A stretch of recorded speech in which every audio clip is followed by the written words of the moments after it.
Queridos hermanos y amigos, este es un texto que tiende a ser leído normalmente en estos principios de año. Es un texto que nos ha hablado de que pisarás todo lo que pises con la planta de tus pies, eso obtendrás y cosas por el estilo. Y lo que yo quisiera que nosotros tuviéramos en mente es que probablemente ese no es el versículo que vamos nosotros en esta mañana a poder afirmar, a poder leer, a poder estudiar, porque solamente nos vamos a basar en el versículo 8, pero yo espero que mientras nosotros vamos viendo la enseñanza al día de hoy, pudiéramos darnos cuenta que ese no es el propósito concreto de esa porción de la Escritura. Nosotros lo que nos encontramos, mis hermanos, es a un hombre que le está Dios diciendo que va a usarlo como ha usado a su predecesor, en este caso a Moisés. Hace algunos años atrás, yo participé en una conferencia como audiencia, no como expositor ni nada, hace muchos años, que dictaba la Cámara de Comercio de Barranquilla. En esa charla, conferencia, en esas plenarias, tenía muchos temas. Había abierto en ese entonces una empresa y constituida, como todo se hace, con la Cámara de Comercio. Entonces hacen una invitación para que uno participe en ciertos foros. Estando allí, uno de los foros, una de las metas de ese foro, era que ellos llevaron un listado de las empresas que habían sido hace unas décadas atrás tremendas empresas exitosas, pero al tiempo de esa conferencia, hace unos años atrás, esas empresas ya estaban luchando a duras penas para sobrevivir y algunas se habían extinguido. Y la razón era porque había pasado una generación a otra generación. Y la nueva generación, los hijos de estas personas que eran los dueños, habían acabado con la empresa, habían despilfarrado la empresa. Así que lo que estaba buscando esa conferencia, dentro de todo, era cómo también poder dar la misma visión y cosas por el estilo que tenían las personas en su empresa a las nuevas personas que iban a continuar. De cierto modo, guardando las dimensiones proporcionalmente grandes que hay entre una empresa y lo que iba a hacer Josué y lo que el Señor estaba haciendo ahora con él, después de él tomar el lugar de Josué, de Moisés, es muy distinto, pero tiene una cierta similitud, y es que Dios le va a decir: lo mismo que hice con él, lo voy a hacer contigo, lo mismo que le pedí a él, te lo voy a pedir a ti. A Moisés le di el libro de la ley, ahora yo quiero que tú guardes lo que dice ese libro de la ley. A Moisés yo le dije que le iba a dar la tierra prometida, él ha llegado hasta aquí, la ha visto, pero ahora tú eres quien la va a conquistar. Moisés fue el libertador, tú vas a ser el conquistador de la tierra. Es un momento particular de la historia. Ese hombre, nos dice la historia, que iba a ser el que Dios iba a emplear para que conquistara la tierra prometida, la tierra que va a habitar el pueblo del Señor. Ese es el momento histórico en el que está. La Biblia nos dice que los 5 libros anteriores recogen la ley de Dios. Todos esos libros, ahí vamos a encontrar mandatos, preceptos, leyes que tiene que cumplir el pueblo de Dios. Y ahora el Señor le está diciendo a este hombre: ponle atención a eso, esfuérzate, sé valiente, vas a conquistar esta tierra, pero ten en cuenta estas cosas que dicen acá. Esa es la empresa enorme que tiene que hacer este hombre. Es un conquistador, básicamente, va a conquistar una tierra. Y yo preguntaría, mis hermanos, ¿qué necesitaría un conquistador para poder llevar a cabo su misión de conquista? ¿Cuál sería alguna cosa que él pudiera necesitar? Tal vez armas, tal vez estrategia militar, tal vez conocimiento del otro pueblo, su enemigo. El Señor le dice en reiteradas ocasiones que lo que él necesita es una cosa: debe ser valiente. Debe ser valiente, esfuérzate, sé valiente, esfuérzate, sé valiente. Y cualquiera de nosotros diría: ok, voy a ser valiente, voy a esforzarme, voy a animarme. Pero el punto aquí, mis hermanos, es que esa valentía debe estar fundamentada en algo. Esa valentía debe estar fundamentada en algo que tenga realmente una plataforma, por decirlo de esa manera, donde él pueda sostenerse. ¿Cuál debe ser el fundamento de esa valentía? Claramente no pueden ser las propias fuerzas de Josué. Claramente no pueden serlas. Porque Josué, al igual que cualquier hombre, se va a enfrentar en algunos momentos a sus sentimientos, a sus emociones, a desilusiones o a cualquier circunstancia que afecte su integridad emocional, física o de ser humano. Una depresión. ¿Ustedes se imaginan una persona que está llamada a ser el conquistador de una tierra que no está vacía? No es que él va y está el lugar vacío y él va a decir: vamos a construir, sino que son fortificaciones y esa tierra está llena de personas.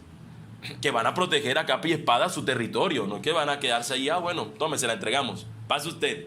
No, la gente iba a defender lo suyo. ¿Qué nivel de estrés tendría que enfrentar una persona así? Si lo pusiéramos a nuestro término hoy, una persona que tiene que hacer tal cosa. ¡Qué tensión! Así que en las propias fuerzas de una persona, claramente no puede ser lo que él deba fundamentarse. No puede ser. En mi propia fuerza yo no puedo ser valiente. Necesito algo que realmente afecte mi vida para tal punto que me dé ese fundamento para yo ser el valiente que se espera que sea. Nosotros pudiéramos decir entonces que ese es el trabajo de Josué porque él tenía esa labor, esa empresa, esa misión tan grande. Pero en el caso nuestro, mis amigos, mis hermanos que están acá, nosotros también tenemos una ardua labor. Y yo voy a mencionar solamente algunas. Seguramente cada uno pueda sumarle a esto más cosas, más detalles de la labor que el Señor le ha dado en su misión en la tierra o por qué el Señor nos ha dado vida. Ejemplo de esto, los que tienen hijos. Qué tremenda empresa es la crianza de un niño. Qué tremenda labor. No solamente tienes que velar por darle todo lo que él necesita para alimentarse y crecer, sino que tu llamado como padre es a que en él crezca lo mismo que en toda persona se espera. Glorifique a Dios, como hablábamos ahorita. Que ame al Señor, lo mismo que se espera de nosotros. Nosotros tenemos que enseñar, guiar, conducir a esos niños que el Señor nos ha dado para este propósito. Y lo que leíamos ahorita es que nos dice que cuando David dice, en pecado me concibió mi madre, nos muestra que aún ese nene tan lindo que a veces decimos, ese cachetoncito bonito, ese angelito, realmente la Biblia nos dice que no es un angelito, nos dice que es un pecador. Dijo alguien una vez que si a un niño berrinchoso le dieran la mente de un hombre de 30 años, probablemente cuando pide algo sacaría un arma y te diría, dame el tetero. La razón es que no tiene la fuerza para hacerlo. Un nene ya viene de fábrica así. Ahora, imagínate en la crianza de tu niño. Ahora, súmale a esto, o primeramente era esto más bien, nuestra esposa. Que si el nene es un pecador, ahora imagínate lo que es ella. Y esposa, también tu esposo es un pecador. No es que estoy diciendo solamente la esposa. Imagínate tu empresa como hombre, como padre, como esposo en tu matrimonio. Imagínate la labor que tenemos nosotros con algo de lo cual no nos podemos separar mientras vivamos, y es de nosotros mismos. Imagínate la tarea, la empresa que Dios ha colocado en nosotros de formar el carácter de Cristo, de que se sea formado y que tenemos que trabajar y que, como acá estamos viendo, es una disciplina espiritual, el orar, el leer la palabra. Es una gran labor. Ahora, si a esto le sumamos que tenemos trabajos y que lidiamos con personas que también son pecadores y que lidiamos con prójimos que a veces obran bien y muchas veces no obran bien, si a eso le lidiamos las tentaciones que el enemigo coloca a nuestra disposición, y si sumado a eso colocamos el gobierno de turno que tiene una agenda que tal vez no es conforme a la palabra de Dios, si vemos nuestro mundo alrededor nos daremos cuenta que es una labor que el Señor nos ha dado y que dice en Efesios que es una guerra. Estamos en guerra. Quizás de manera similar a como estaba Josué. Y tenemos entonces que ser valientes para enfrentar nuestra batalla. ¿Cómo lo haremos? ¿Dónde descansa la valentía de un cristiano? ¿Cómo debemos vivir? ¿Cómo debemos andar? La Escritura nos dice que debemos andar en el Espíritu y no satisfacer los deseos de la carne. Andar en el Espíritu. Y andar en el Espíritu, lo único que alimenta el Espíritu, dice Pedro en su carta, es la palabra de Dios. Desead como niños recién nacidos la leche espiritual, la palabra de Dios. Esa es donde está el fundamento. Eso es lo que el Señor le dice. Nosotros al principio de año, lo que a veces anhelaríamos, probablemente muchos de los que están acá, seguramente algunos de los que están acá, lo que espera es que le digan, mira, este va a ser el plan de tu vida. Y si tú sigues esto y si haces determinadas inversiones, vas a obtener estos beneficios. Y así es como esperamos nosotros, como si fuesen transaccional, como si Dios no tiene que decir de qué manera nosotros hacer un paso para poder obtener todo lo que nosotros queremos. Pero la Escritura lo que nos dice es que nosotros debemos esforzarnos, disciplinarnos, y lo que nosotros hemos visto y hablado del principio de año es de disciplinas espirituales, de cómo tú y yo podemos, como si de un gimnasio se tratase, que yo estoy seguro que muchos quizás en sus metas de nuevo año dijeron, este año sí voy al gimnasio. No sé cuántos habrán dicho, este año sí me ejercito. Y probablemente algunos lo están haciendo y probablemente otros no. Bueno, nosotros quisimos comparar el asunto de las disciplinas espirituales como si nosotros quisiéramos ir a un gimnasio, pero para entrenar en vez del cuerpo vamos a entrenar el espíritu. Vamos a disciplinarnos en esto. Y lo primero que vimos en el primer servicio del año fue la asimilación de la palabra. Y les recuerdo cuáles fueron los puntos que llamamos ese día. Hablamos de que necesitamos para asimilar la palabra, escucharla, que es lo que estamos haciendo ahora. Leerla, que es lo que se espera que nosotros hagamos a diario, y estudiarla, que es ir más profundamente a las Escrituras. La semana anterior hablábamos de otra cosa en la que necesitamos disciplinarnos, y es la oración. Necesitamos orar. Veíamos que el Señor Jesús, quien es Dios, Él nos mostró el ejemplo orando a unas escasas horas de entregar su vida. Y veíamos a través de la oración de Jesús en Getsemaní 3 puntos o 3 características de la oración, y es que debe ser pertinente, es decir, que en todo tiempo tenemos que orar. Tiene un propósito, y era conocer la voluntad de Dios, descansar en la voluntad de Dios y no caer en tentación. Si estamos orando, vamos a evitar estas cosas. Y el tercer característica era la perseverancia. No solamente que oramos en todo tiempo, sino constantemente, perseveramos en ella. Hoy veremos, mis hermanos, una tercera disciplina espiritual, la que conocemos, que ustedes tienen allí, la meditación. La meditación. Josué 1:8 es el texto clave que vamos nosotros a estudiar, y lo vamos a estudiar teniendo en cuenta 3 encabezados. El primero es el llamado que Dios hace a la meditación. El llamado a la meditación es la parte inicial del versículo. El segundo punto es el propósito de dicha meditación, que lo encontramos en el medio, para que guardes y hagas todo conforme a todo lo que en él está escrito. Y el tercer encabezado que vamos a estudiar es el beneficio de la meditación, que es la parte final del texto. Entonces vamos a ver el llamado a la meditación, el propósito de dicha meditación y el beneficio de la meditación.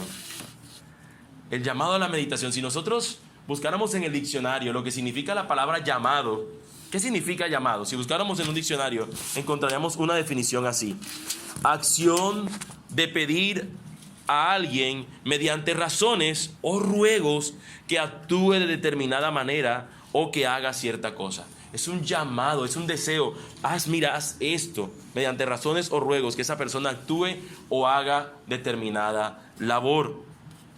Si nosotros buscáramos, por el contrario, lo que significa la palabra meditación, sería muy difícil tal vez encontrar una definición que se adapte a todos los tipos de meditación que ocurren en el mundo. Mientras que aquí en este texto vemos un llamado que el Señor hace cuando dice: nunca se apartará de tu boca. Es un llamado, es un mandato. Pero luego vamos a encontrar que nos dice meditar. Y si nosotros buscáramos la definición, entonces nosotros encontraríamos que hay unas personas que dicen: mira, para mí la meditación consiste en involucrar mis sentidos, y al involucrar mis sentidos yo utilizo velas, utilizo aromas, utilizo una música especial para poder entrar en un estado de meditación. Así parecen los que practican la nueva era. Otros, de acuerdo a su cosmovisión, buscarán conectarse con su ser interior y utilizarán para ello frases y terapias de relajación, para luego hacer ciertos sonidos que los conectan con una determinada acción en su mente, y así ellos poder entrar en un estado de meditación, buscando ser iluminados. Otros, por el contrario, usan posturas contorsionistas, que de la grulla, que del grillo, o vaya a saber qué clase de animal, para poder ellos tener un estado pleno de meditación, y hablamos en este caso del yoga. El temor al hablar nosotros de meditación en la iglesia es que lo primero que viene a la mente de nosotros es eso. Cuando alguien habla de meditación, muy probablemente lo primero que piensa es que tiene que colocar sus dedos de cierta forma, unir el pulgar con alguno de los dedos y hacer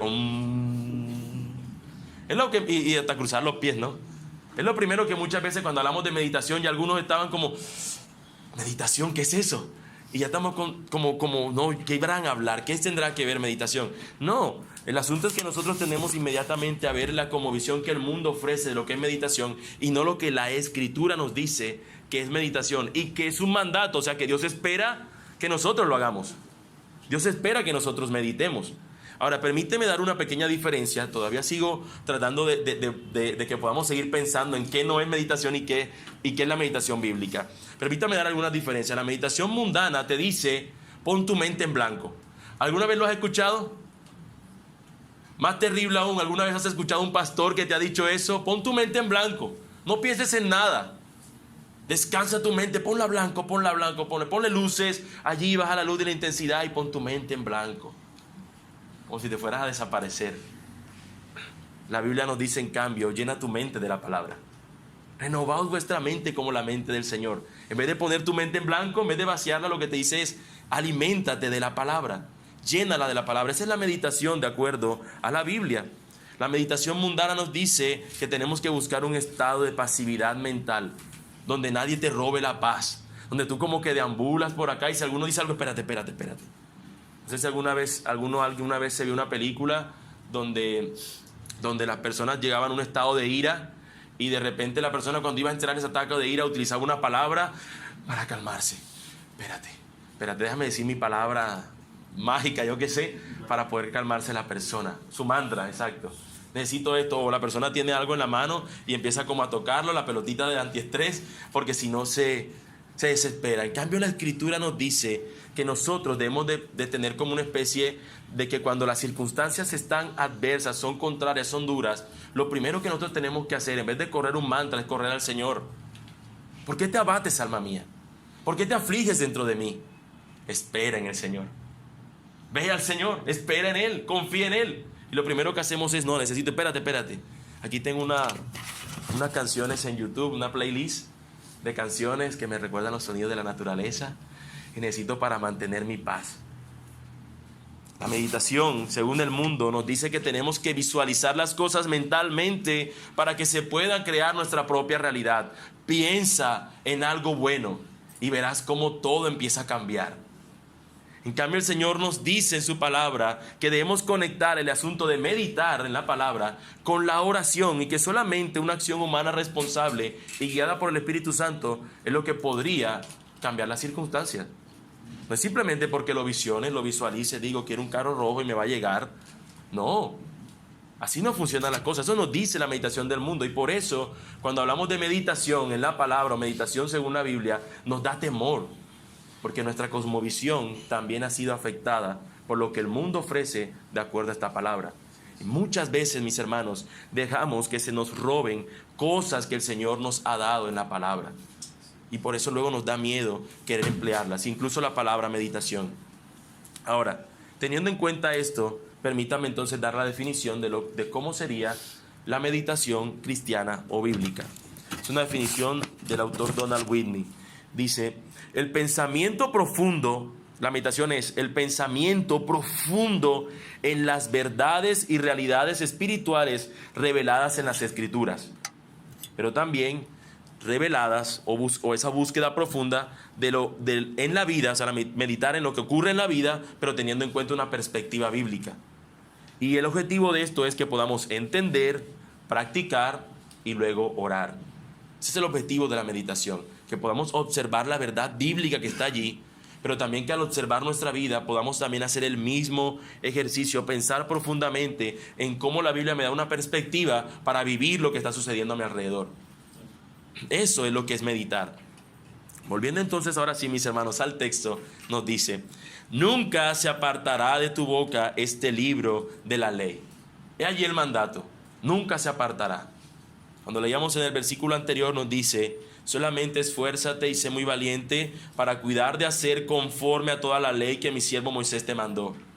Mi siervo Moisés te mandó esa ley, esfuérzate y sé valiente para hacer eso. Esfuérzate y sé valiente para guardar, para que tú te puedas someter a lo que dice el libro de la ley. No te apartes de esa ley, de esa palabra, ni a derecha ni a izquierda, para que seas prosperado en todas las cosas que emprendas. Nunca se apartará de tu boca entonces ese libro de la ley. Es un mandato a que nunca se debe apartar de nuestra boca. Alguno entonces diría, no pensaría, varias cosas, pero quizás algunas puedan ser estas. Por un lado, entonces tengo que estar todo el día repitiendo versículos, recitando versículos. Lámpara es a mis pies tu palabra y lumbrera mi camino. Todo lo puedo en Cristo que me fortalece. Bienaventurado el varón que no anduvo en consejo de malos, ni en silla de escarnecedores sentado. Todo el día tengo que estar así. Hola, ¿cómo te llamas? El Señor dice en su palabra, No, no se trata de que todo el tiempo estoy repitiendo versículos sin sentido. No nos está diciendo que la Biblia no sea parte de tu boca en un sentido literal. Podríamos pensar que se trata de lo que nos dice el Señor Jesús cuando dice que de la abundancia del corazón habla la boca. Si tu mente está llena de la Biblia, ¿qué crees de qué manera tú te vas a expresar? Teniendo en cuenta la Biblia. Pero si nuestra mente la alimentamos de cualquier basura, ¿saben qué vamos nosotros a expresar? Basura. Claramente lo que nos dice es que cuando tú no te apartes de este texto, de tu boca solo va a salir lo que está en la Escritura. No el texto literal, sino que tú vas a pensar y cuando te estén presentando alguna circunstancia, tú vas a decir, ¿qué nos muestra la Biblia acerca de esto? Meditamos en la palabra y de qué manera nosotros podemos encontrar en el libro sagrado del Señor que nos dice acerca de estas cosas. Por eso nos dice, nunca se apartará de tu boca. Es un llamado a que tu mente, a que la abundancia de tu mente esté llena de la palabra, para que tu boca y todo lo que tú eres exprese eso de lo cual tú te estás alimentando. Como dice también en la Escritura, que renovemos nuestra mente, que nuestra mente sea renovada conforme a la mente de Cristo. Moisés, mis hermanos, se encargó de transmitir este libro de la ley al pueblo. El Señor se lo dio de primera mano y le da a él la misión de compartirle al pueblo. Ahora el pueblo va a quedarse sin su líder, sin la persona que ha estado con ellos al frente.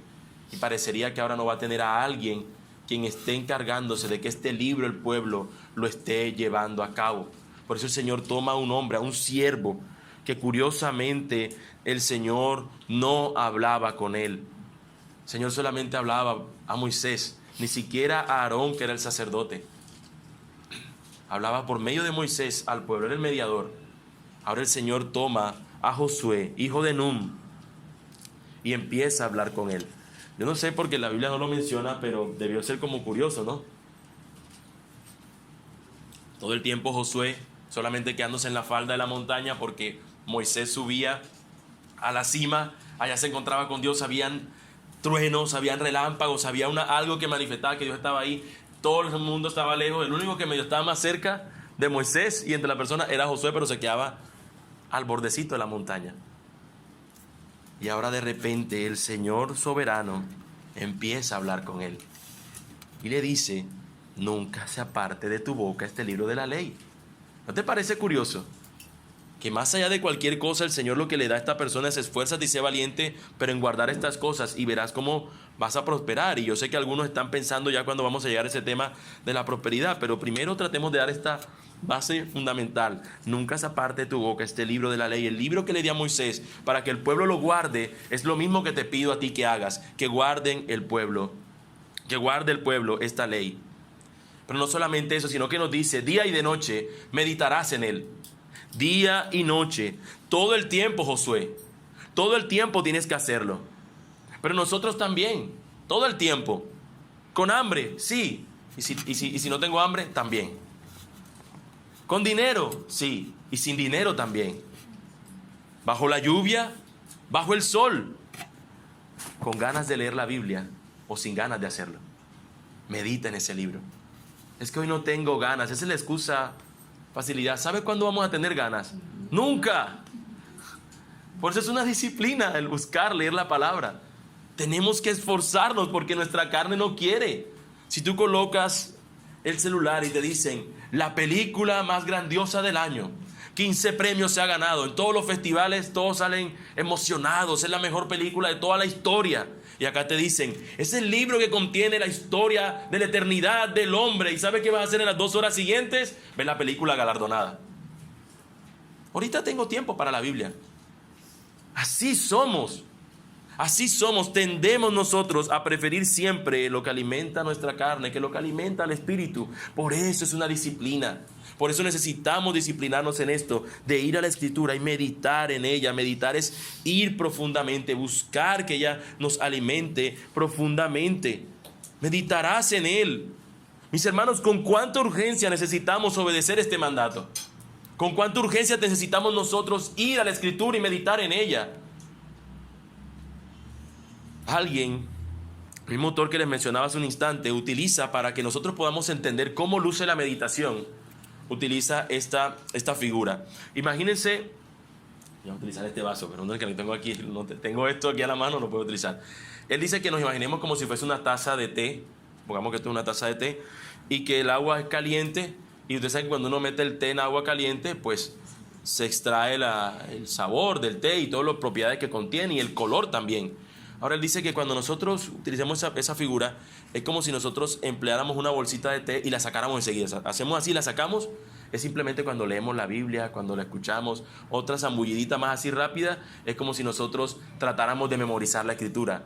El meditar es como si yo tomara la bolsa de té y la metiera allí y la dejara que todas las propiedades del té, que todo el color del té, que todo el sabor del té se concentrara en el agua, utilizando el símil de que ese vaso y esa agua es nuestra mente, es nuestro cerebro, que se va a alimentar de la palabra plenamente, no simplemente un versículo aquí, un versículo allá, sino realmente nosotros ser llenos del conocimiento del Señor, ser llenos de la palabra de Dios. Eso es el meditar, mis hermanos. Ir profundamente, cavar profundamente. Somos llamados a esa meditación. Es un mandato. Pero también nos dice que dicha meditación tiene un propósito. Hay una finalidad. No es como cuando nos dicen a nosotros tenemos que pagar los impuestos. Uno dice, sí, es un mandato, pero uno dice, ¿pero por qué? ¿Cuál es el propósito? Si uno ve que no, parece que no se hiciera nada con eso. Entonces no te dan como Ana, pero aquí hay un propósito. Tiene un sentido de ser el por qué Dios nos manda. De hecho dice que cuánto amamos nuestra ley, que su ley no es gravosa, al contrario es de beneficio. Y este mandato que Dios nos está diciendo tiene un propósito y luego también nos conlleva un beneficio. Nos dice la Escritura, en la parte B del texto, sino que de día y de noche meditarás en él, para que guardes y hagas conforme a todo lo que en él está escrito. Ese es el propósito, que guardes y hagas todo lo que en él está escrito. Hace un instante, cuando leía la historia del himno Cuán grande es él, recordarán ustedes que el autor de ese cántico era un reverendo, que un día saliendo de la iglesia, ¿qué le ocurrió a él? Él iba caminando, escuchaba las campanas de la iglesia, pero también de repente, mientras iba en el camino, un nubarrón empezó a formarse. Pero cuando parecía que iba a llover y que habían truenos, de repente empezó a disiparse y apareció el sol en su cenit. Pero él escuchaba las aves cantar y también podía ver las flores cuando caminaba. Y el ver toda esta maravilla, ¿por qué lo lleva a él a cantar cuán grande es Dios? Seguramente porque cuando nosotros vamos al Salmo 19, por poner un ejemplo, nos encontramos que nos dice, el cielo cuenta la obra del Señor, el firmamento anuncia tus obras. Un día le dice al otro, alaba al Señor y salta en júbilo. Y probablemente teniendo esto en mente de que toda la creación habla de Dios, al ver la creación tener estos cambios tan increíbles, ver un pequeña ave cantar, ver una flor al pasar, pero ver también el sol alumbrando allá en el firmamento, las estrellas por doquier, las nubes irse de un momento y luego esparcirse, ver todas estas cosas lo llevan a esta persona a decir, cuán grande es Dios. Eso es el propósito de meditar en la palabra. Que cuando nosotros estamos viviendo las circunstancias alrededor, es la palabra, el fundamento que tú necesitas para ser valiente en la empresa que Dios nos ha dado. Y entiendas empresa, como lo he venido diciendo en un principio, a la labor que nosotros tenemos como hombres, como padres, como esposos, como ministros del Señor, como trabajadores o cualquiera sea la labor que nosotros hagamos. Como hombres, como hijos de Dios. ¿Cuál es nuestra misión? La palabra del Dios nos la ha dado el Señor para que ella sea el fundamento de nuestras vidas, para que cuando nosotros estemos viviendo cualquiera sea la circunstancia, en ese ejemplo del autor, lo llevó a adorar al Señor. Pero probablemente a componer una canción que adoraba al Señor, pero probablemente cuando nosotros vivimos un momento difícil de nuestras vidas, la misma palabra será la que te hará dar la respuesta correcta que necesitas en ese momento difícil. Es la palabra de Dios la que nosotros necesitamos meditar en ella para que podamos, como dice parte de la definición, pensar profundamente en la vida desde una perspectiva bíblica. Pensar profundamente en lo que está pasando en nuestra vida. Cuando vemos que de pronto dice que se está quemando allá en un lugar en el otro lado del mundo, Cuando escuchamos que hay un rumor de guerra, lo primero que vamos es a Mateo y decir, rumores de guerra, aquí está, el fin se acerca. Esa es la única conclusión que sacamos de la Biblia. Pero ¿y qué tal si vas más profundamente y nosotros buscamos en todo el consejo de Dios cómo nos dice que deberíamos actuar? ¿Nos dice solamente que actuemos gritando como locos a todo el mundo? ¿O nos dice que tenemos que ser predicadores de la palabra en todo tiempo, aun cuando hay rumor de guerra y también cuando no lo hay? Es como la Biblia, mis hermanos, afecta nuestra manera de pensar, pero también afecta cómo vamos a vivir y cómo vamos a darle respuesta a lo que está ocurriendo al mundo. El propósito de la meditación, entonces, es llevarnos a que andemos conforme a la palabra que estamos escuchando, leyendo, estudiando y atesorando. Es a que andemos de esa manera, como dice el texto, para que guardes y hagas todo conforme en él está escrito. Ese es el propósito. Mis hermanos, ese es el llamado de todo aquel que es seguidor de Jesús. Recordémoslo. ¿Qué nos dice Jesús en la gran comisión? Vayan y hagan discípulos a todas las naciones, enseñándoles ¿qué cosa? A que guarden todas las cosas que os he mandado hacer. Todas las cosas que Jesús ha dicho, todas las palabras de Jesús. A que guardemos, a que atesoremos, a que vivamos eso que decimos. Es la misma palabra y nosotros somos llamados a obedecerla. El Salmo 119:15 nos dice, en tus mandamientos meditaré, consideraré tus caminos. De nada sirve, mis hermanos, nosotros meditar sin ser llevados a la obediencia. De nada sirve meditar sin obediencia. Imagínate que aquí llega un pintor, le dicen las paredes están corroídas, necesitan pintura. Mira, aquí tienes la pintura, tienes el balde para que eches la pintura y la combines con el agua, que aquí te la doy también. Aquí tienes la brocha, aquí tienes el rodillo, tienes la bandeja del rodillo, tienes todos los elementos, tienes ya el periódico para que lo empapeles el lugar y no se llene el piso de pintura. Y luego la persona dice, ay, pero yo no voy a pintar. Tienes todas las herramientas que necesitas y de pronto dice, yo no quiero pintar, yo no voy a pintar. Es alguien así que lee la Escritura, que encuentra todo lo que la Escritura le dice que debería hacer, vivir, pensar, de qué manera debería actuar, y la persona se decide no escuchar lo que dice allí. Así es una persona que llegaría a meditar en la palabra, tener todas las herramientas que necesitaría, pero no disponerse a hacer lo que tiene que hacer. El mismo Salmo 119, pero ahora en el versículo 27 nos dice, hazme entender el camino de tus mandamientos, para que medite en tus maravillas. Señor, hazme entender lo que dice tu palabra. Instrúyenos, Señor, y así meditaré en lo maravilloso que está ahí escrito, pero también en las maravillas a tu alrededor. ¿Cómo nosotros podemos entonces vivir en este mundo teniendo en cuenta lo que el Señor nos ha llenado a nuestro ser, nuestra mente, de la palabra de Dios?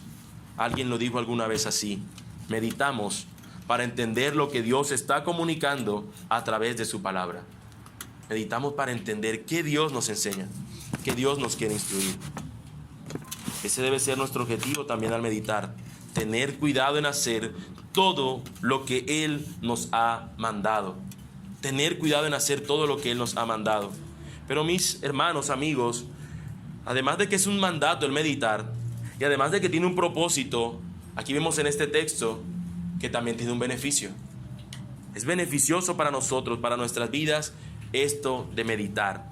Y es lo que encontramos en nuestro tercer encabezado, el beneficio de la meditación. Nos dice la palabra, porque entonces nunca se apartará de tu boca este libro de la ley, ahí está el mandato, de día y de noche meditarás en él, ahí está el mandato, el llamado, para que guardes y haga conforme a todo lo que en él está escrito, el propósito. ¿Y qué sucede? Porque entonces el resultado, harás prosperar tu camino y todo te saldrá bien. Y ahí probablemente tus ojos se iluminan. Sí, lo que esperaba para este nuevo año.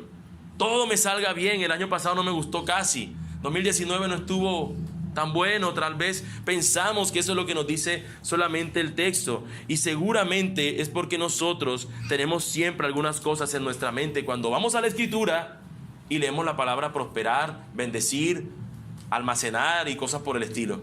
Normalmente cuando nos acercamos a la Escritura en esos pasajes, parece que el símbolo de peso empezará a salir así de las líneas. Harás prosperar tu camino, todo te saldrá bien. Para empezar el año esto luce grandioso. Pero el punto acá, y que deberíamos considerar antes de llegar a este beneficio, es esto. Primero, A algunos les da temor acercarse a estos versículos que hablan de prosperidad, porque muchos han mal utilizado los textos que hablan de prosperidad.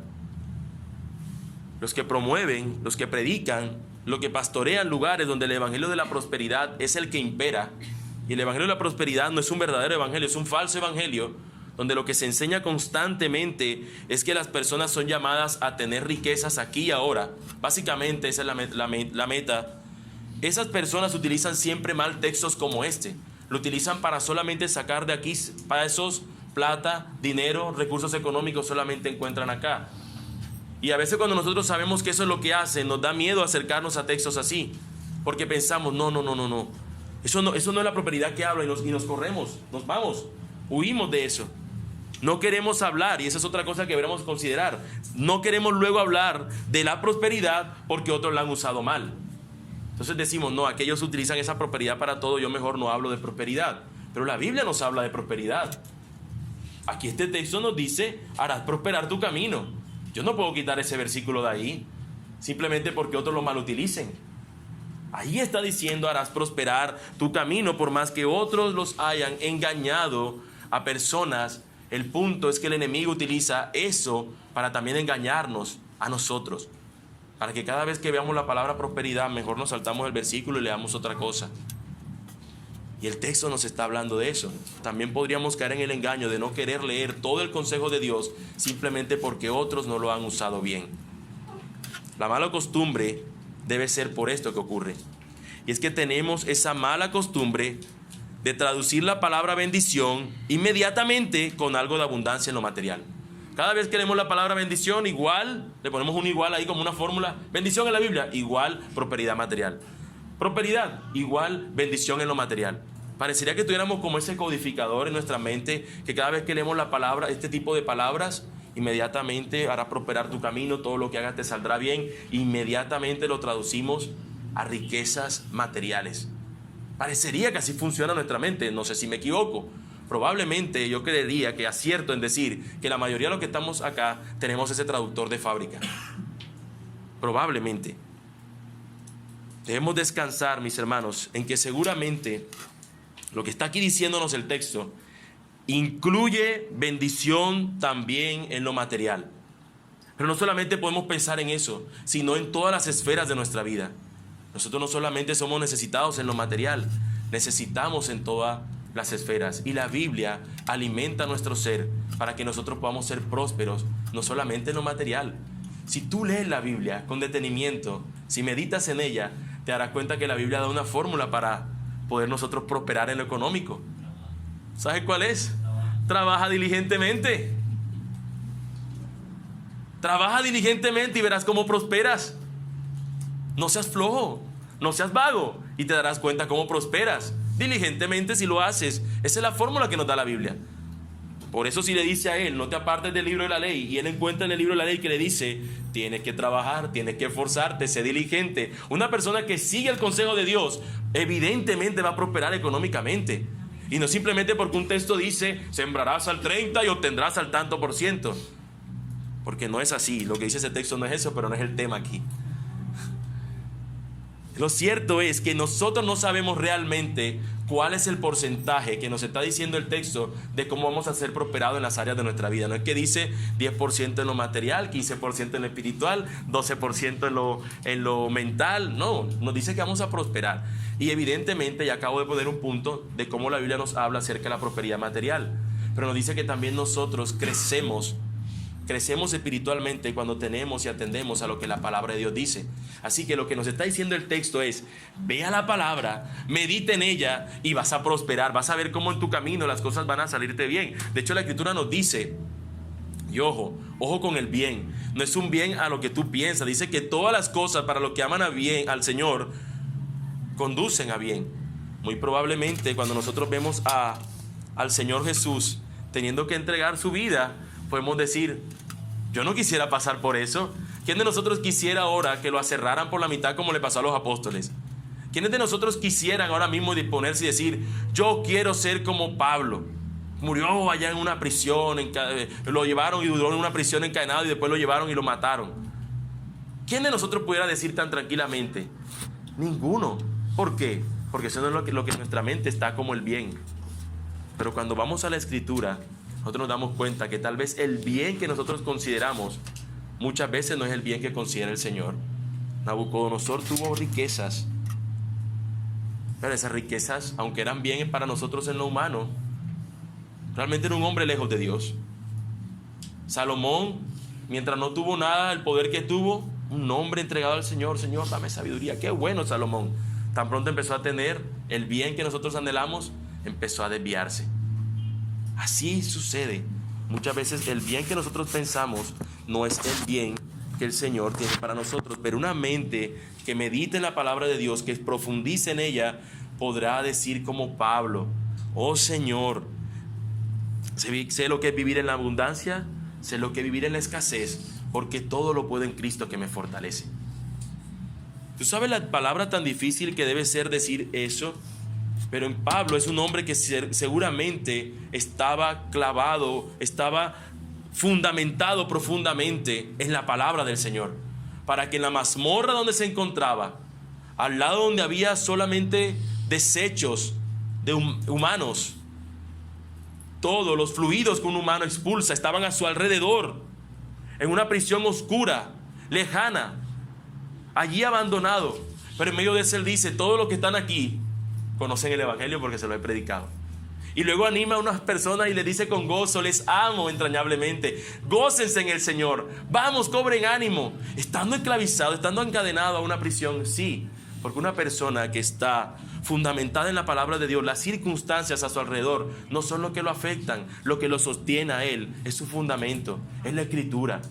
Si nosotros estamos cimentados en la palabra, meditamos en ella, nosotros vamos a ver cómo afectamos nuestras circunstancias. Y vuelvo a insistir, no estamos hablando de crear realidades. Su realidad no cambió.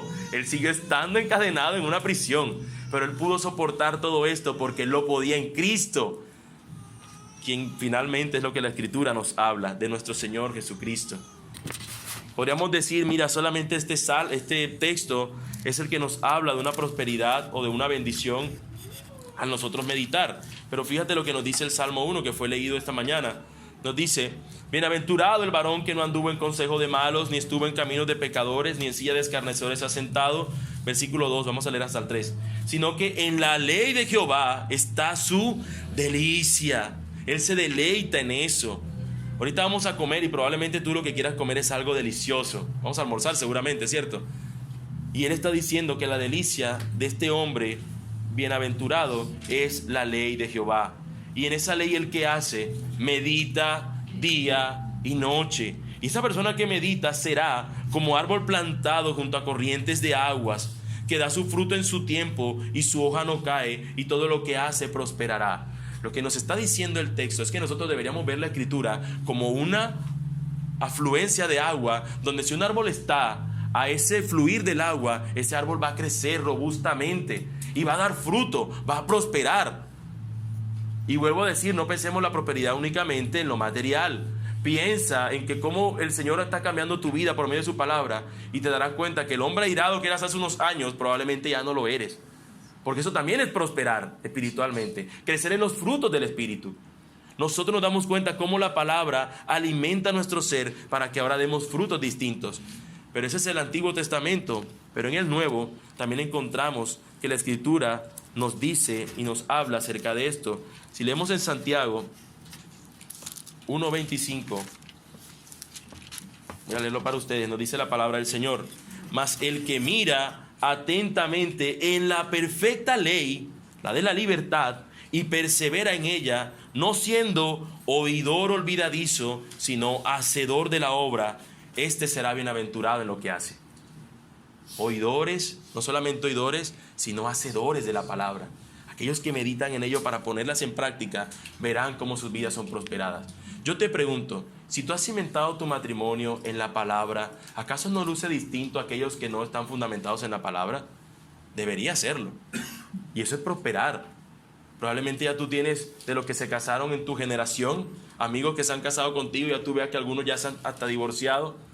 Algunos han tenido diferentes circunstancias en las cuales uno dice, realmente la misericordia de Dios pudo obrar allí. Pero en cambio tú, a pesar de las diversas circunstancias, has visto cómo has sido sostenido como ese árbol fundamentado en la palabra de Dios. ¿Por qué? Porque colocamos de fundamento nuestro matrimonio al Señor y a su palabra. Esa es una muestra para poder nosotros ver cómo cimentar nuestras vidas a la palabra. Meditar en ellas realmente trae bendición y bienestar a nuestro ser.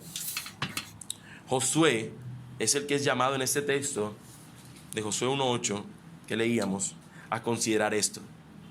Él no anduvo fielmente. No crean que él, cuando es mandado a hacer esto, él anduvo perfectamente. No, él no anduvo todo el tiempo como le dice la Escritura. Día y noche meditarás en él. Él no lo anduvo así. En ocasiones no tuvo en cuenta el consejo de Dios. Lo que han leído, o si alguno puede leer el libro de Josué, se dará cuenta que cuando él va a la ciudad de Ai, él allí no tuvo en cuenta el consejo de Dios. Cuando iba a Jericó, como vio una ciudad fortificada, Señor, ¿qué hacemos? El Señor le da la estrategia. Pero cuando se va a Ai, una ciudad pequeñita, vámonos con todo. No tuvo en cuenta el consejo de Dios si hubiese previsto que había pecado en el pueblo. Pero tampoco también nos damos cuenta que él hizo alianzas con paganos. Cuando no destruyó pueblos que el Señor le había dicho que destruyera. Por querer validar un juramento que él había hecho con esas personas y no tener en cuenta, como Dios le había dicho, ten en cuenta la ley del Señor. No la tuvo en cuenta y eso finalmente trajo mal sobre el pueblo del Señor por él no acabar con las naciones que Dios le había dicho que acabara. Pero lo que sí podemos decir es que sin lugar a dudas él se esforzó. Aunque falló, él se esforzó. Y hacia el final del libro de Josué, él da una advertencia al pueblo. Si mal os parece servir al Señor, entonces vuélvanse a aquellos dioses de sus padres que terminaron adorando. Y él dice, pero yo y mi casa serviremos al Señor. Yo y mi casa serviremos al Señor. Y nos muestra la intención que había en él de querer que su casa, que él pudiera guardar lo que el libro estaba diciendo que guardara. Yo y mi casa serviremos al Señor. Pero aún, mis hermanos, con todo el esfuerzo y la valentía que encontramos en Josué, él no es nuestro mayor ejemplo. Nuestro mayor ejemplo es nuestro Salvador, Jesucristo. Jesús tuvo la más grande misión que a cualquier persona en este mundo se le ha dado. A todo hombre el Señor había demandado que tenía que vivir una vida recta, apartada y guardada para Él. Toda persona en este mundo el Señor ha de exigirle que guarden lo que está escrito en su libro, que guarden su ley. Y ningún hombre pudo cumplir esa misión salvo nuestro Salvador Jesús. Y Él nos muestra, por las Escrituras tenemos ese testimonio, que la manera como Él fue sostenido en su vida fue por medio de la palabra de Dios.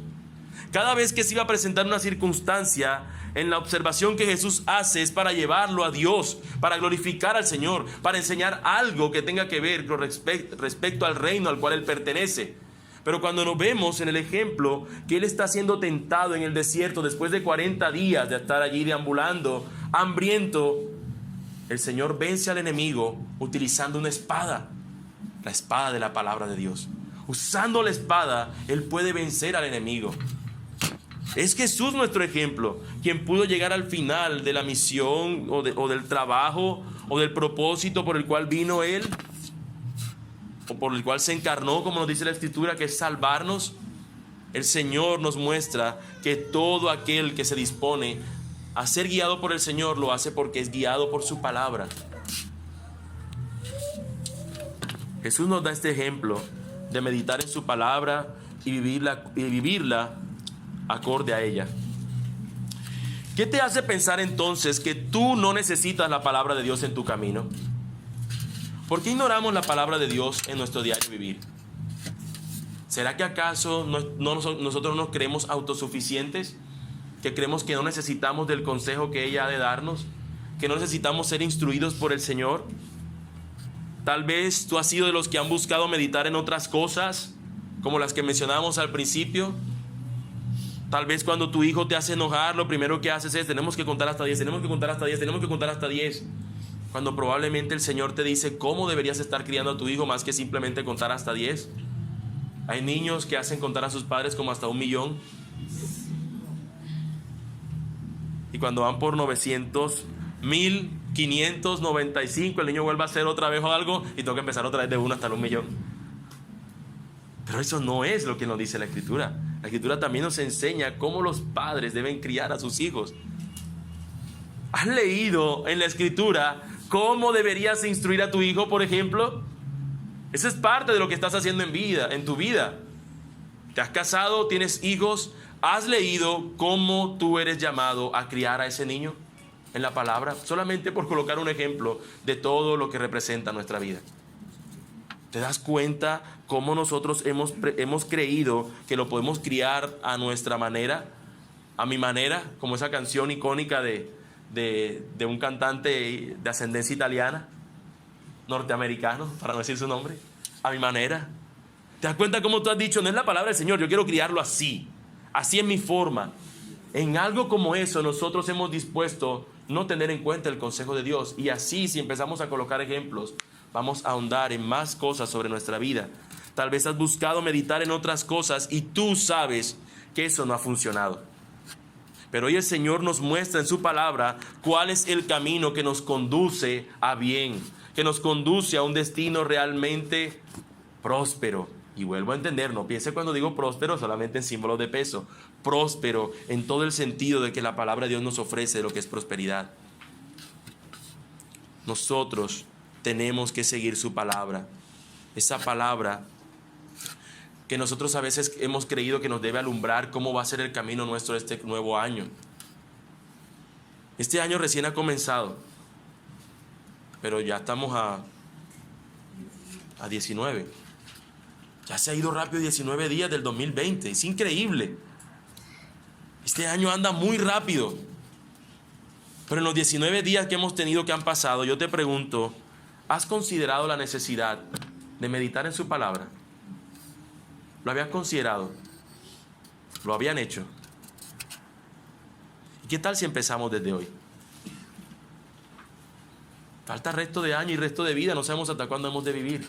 ¿Y qué tal si empezamos desde ahora a meditar en su palabra? Ya hemos visto que es un mandato, hemos visto que tiene un propósito, hemos visto que hay bendición en ello.